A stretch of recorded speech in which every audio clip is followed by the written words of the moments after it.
மகா சிவராத்திரி 3ஆம் கால பூஜை, லிங்கோத்பவ காலம். இந்த 9 நிமிடங்களை தவிர விடாதீர்கள்.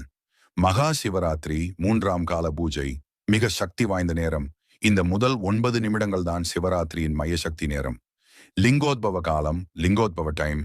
மகா சிவராத்திரி இரவு சுமார் 12 மணி முதல் 1 மணி வரை இந்த நேரமே லிங்கோத்பவ காலம் என்று அழைக்கப்படுகிறது.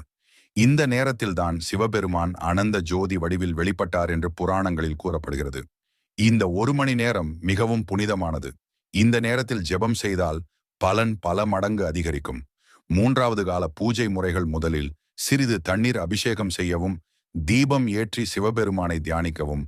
தயிர் அபிஷேகம், தேன் அபிஷேகம், வில்வ அர்ச்சனை 3 இலை கொண்ட வில்வம் வைத்து ஒவ்வொரு முறையும் ஓம் நம சிவாய சொல்லுங்கள். இந்த நேரத்தில் சொல்ல வேண்டிய மந்திரங்கள்: 1 ஓம் நம சிவாய 108 முறை. 2 மகா மிருத்யுஞ்சய மந்திரம் 11 அல்லது 27 முறை. 3 லிங்காஷ்டகம் விருப்பம்: பிரம்ம முராரி சுரார்ச்சித லிங்கம், நிர்மல பாசித ஓபித லிங்கம். இந்த 9 நிமிடங்கள் உங்கள் வேண்டுதல்களை நிறைவேற்ற சக்தி வாய்ந்த நேரம். இரவு முழுவதும் கண்முழிக்க முடியாதவர்கள் இந்த 9 நிமிடங்கள் மட்டும் சிவனை வழிபட்டால் போதும், அனைத்து நன்மைகளையும் நடைபெறும். ஹர ஹர மகாதேவா, சம்போ சங்கரா.